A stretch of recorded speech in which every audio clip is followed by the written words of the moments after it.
नमस्कार।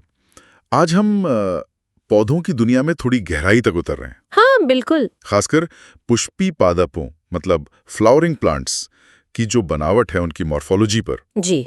हमारे पास कुछ नोट्स और अध्याय हैं, खास तौर पर कीबो 105.pdf से। तो आज की इस चर्चा का मकसद है इन पौधों के अलग अलग हिस्सों को समझना। जैसे जड़, तना, पत्ती। हाँ, जड़, तना, पत्ती, फूल, फल और बीज, और ये जानना कि ये कैसे काम करते हैं। आखिर मतलब पौधों की बाहरी बनावट को समझना ही तो उनके वर्गीकरण और वो क्या कहते हैं जीवन को समझने की पहली सीढ़ी है। बिल्कुल सही कहा। और ये जानना भी काफी दिलचस्प है कि शुरुआत में जीव विज्ञान काफी हद तक सिर्फ बाहरी अवलोकन पर ही निर्भर था। अच्छा। बाद में कैथरीन एसाउ जैसे वैज्ञानिकों ने प्लांट एनाटॉमी यानी पौधों की जो आंतरिक संरचना है उसके अध्ययन को एक नई जान दी। हाँ, उनका काम तो महत्वपूर्ण रहा होगा। बहुत। उनके काम ने जैसे फ्लोएम ऊतक से वायरस कैसे फैलता है इसे समझने में बहुत मदद की और इस क्षेत्र को मतलब दुनिया भर में आगे बढ़ाया। तो चलिए शुरुआत करते हैं बिल्कुल बेसिक से। किसी भी पुष्पी पादप के मोटे तौर पे दो हिस्से होते हैं, है ना? हाँ, दो मुख्य सिस्टम। एक जो जमीन के नीचे है जिसे जड़ तंत्र या रूट सिस्टम कहते हैं। सही, भूमिगत भाग। और दूसरा जो जमीन के ऊपर है यानी प्ररोह तंत्र या शूट सिस्टम। हाँ, जिसमें फिर तना, पत्तियां, फूल, फल ये सब आ जाते हैं। जी, तो जड़ों से शुरू करें। हाँ करते। देखिए, जड़ें भी कई तरह की होती हैं। डाइकॉट मतलब द्विबीजपत्री पौधे जो होते हैं उनमें अक्सर एक मुख्य मोटी जड़ होती है। अच्छा, जिसे मूसला जड़ कहते हैं। हाँ, टैप रूट जैसे गाजर में देखते हैं हम। जबकि मोनोकॉट यानी एक बीजपत्री पौधे जैसे गेहूं या घास उनमें एक गुच्छे जैसी रेशेदार जड़ें होती हैं, फाइब्रस रूट्स। और कुछ पौधों में तो मतलब जड़ें तने या पत्ती से भी निकल आती हैं। हाँ, जैसे बरगद की वो लटकती जड़ें देखी होंगी। हाँ, वो सहारा देने वाली। बिल्कुल, उन्हें अपस्थानिक जड़ें या एडवेंटिशियस रूट्स कहते हैं। इनका मुख्य काम तो है मिट्टी से पानी और खनिज खींचना, पौधों को जमाए रखना। हाँ, पौधों को मजबूती से जमाए रखना और कई बार भोजन जमा करना भी। और हाँ, वो जो जड़ के सिरों पर बिल्कुल महीन धागे जैसे मूल रोम होते हैं, रूट हेयर्स, हाँ, असल में वही पानी सोखने का ज्यादातर काम करते हैं। अच्छा, तो जड़ें पौधे को जमाए रखती हैं और पोषण खींचती हैं। फिर तने का क्या काम है, मतलब उसकी पहचान कैसे होती है? तने की खास पहचान है उस पर गांठें जैसी जगह होना, जिन्हें पर्व या नोड्स कहते हैं। यहीं से पत्तियां या शाखाएं निकलती हैं। और दो गांठों के बीच की जगह? उसे पर्व संधि, इंटरनोड कहते हैं। तने का मुख्य काम है पौधे को सीधा रखना, शाखाओं, पत्तियों, फूलों और फलों को फैलाना और सहारा देना। और वो पानी वगैरह ऊपर ले जाना? हाँ बिल्कुल, जड़ों से पानी और खनिजों को ऊपर पत्तियों तक पहुंचाना और पत्तियों में जो भोजन बनता है उसे नीचे जड़ों तक पहुंचाना, ये संवहन का रास्ता है। और तने भी रूप बदलते हैं।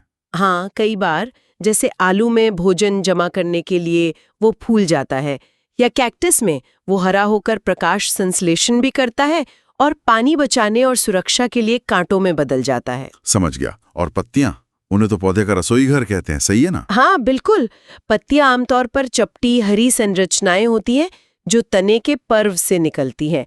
इनके मुख्य भाग है पर्णाधार, लीफ बेस, जहां से पत्ती तने से जुड़ती है। डंठल को क्या कहते हैं? डंठल को पर्णवृंत, पीठियोल कहते हैं। और जो फैला हुआ हरा भाग है वो है स्तरिका या लैमिना। इसी में वो नसें जैसी होती हैं। हाँ, शिराएं, वेन्स। इसी स्तरिका में शिराओं का जाल होता है। डाइकॉट पौधों में ये जाल जैसा होता है, रेटिक्युलेटेड वेनेशन, जैसे आम के पत्ते में। हाँ, और मोनोकॉट में समानांतर होती है, पैरेलल वेनेशन, जैसे केले या घास के पत्ते में। पत्तियां भी सरल और संयुक्त होती हैं। जी हाँ, सरल पत्ती में स्तरिका कटी हुई नहीं होती, या कटी हो तो मध्य शिरा तक नहीं पहुंचती। संयुक्त पत्ती में कटाव मध्य शिरा तक पहुंच जाता है, जिससे कई छोटे पत्रक बन जाते हैं, जैसे नीम में। और वो पत्तियों का तनी पर लगने का क्रम? उसे पर्ण विन्यास या फाइलॉक्सी कहते हैं। ये एकांतर हो सकता है, सम्मुख या चक्करदार।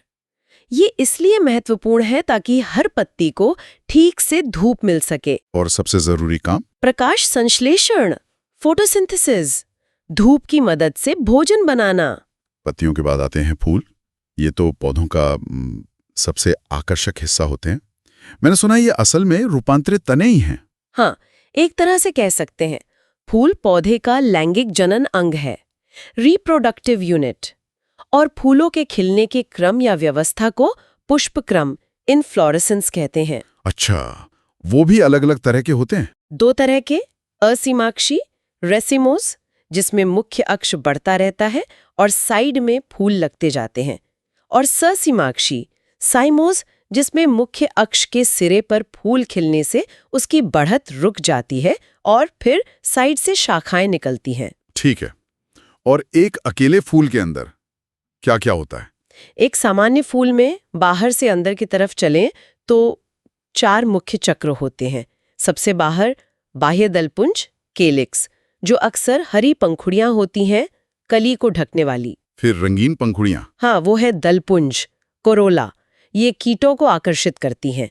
फिर आता है पुमंग एंड्रोशियम, ये नर भाग है जिसमें परागकण बनते हैं। और सबसे अंदर? सबसे बीच में जायांग गाइनोशियम, ये मादा भाग है जिसमें अंडाशय होता है और अंडाशय के अंदर बीजांड। फूलों की सममिति सिमेट्री का भी जिक्र होता है? हाँ, वो भी खास है। कुछ फूल गोल होते हैं, उन्हें किसी भी कोण से काटो तो 2 बराबर हिस्से मिलेंगे, जैसे सरसों का फूल। इन्हें त्रिज्या सममिति एक्टिनोमॉर्फिक कहते हैं। और कुछ? फिर निषेचन फर्टिलाइजेशन के बाद क्या होता है? निषेचन के बाद अंडाशय ओवरी बड़ा होकर फल यानी फ्रूट बन जाता है। और बीजांड बीजांड ओव्यूल्स बीज यानी सीड्स में बदल जाते हैं। फल की जो बाहरी दीवार होती है उसे फल भित्ति पेरिकाप कहते हैं। जैसे आम में छिलका, गूदा और गुठली की सख्त परत, ये तीनों मिलकर फल भित्ति बनाते हैं। और बीज के अंदर?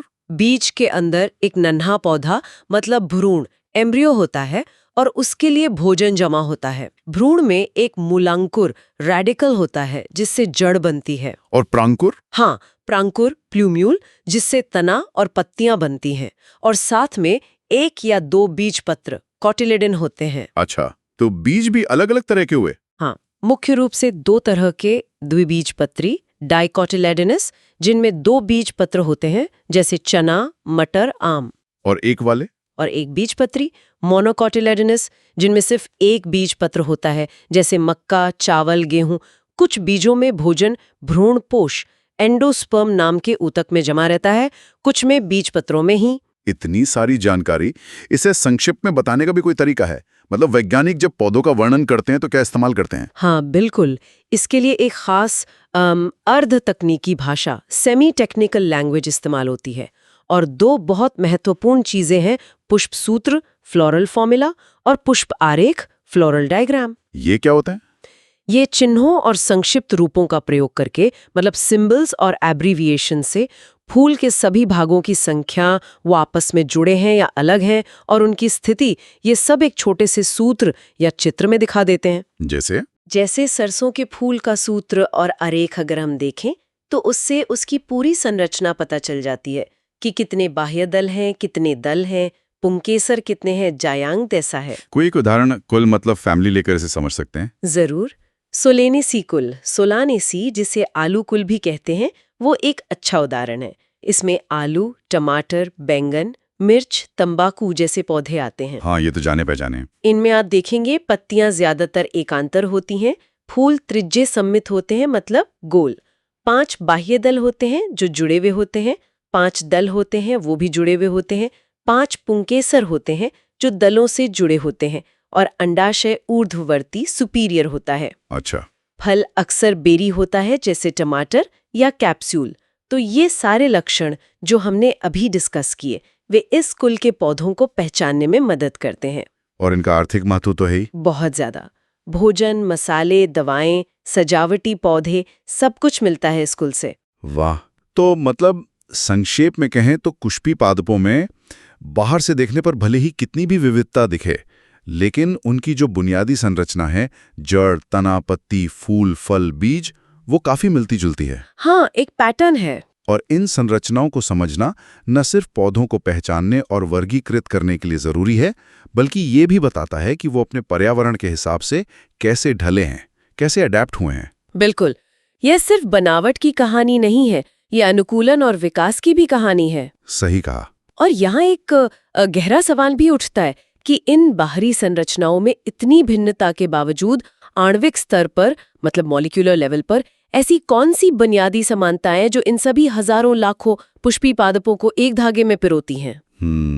ये सोचने वाली बात है। हाँ, यह हमें सोचने पर मजबूर करता है कि रूप और कार्य का रिश्ता, स्ट्रक्चर और फंक्शन का रिश्ता कितना गहरा और कितना जटिल है।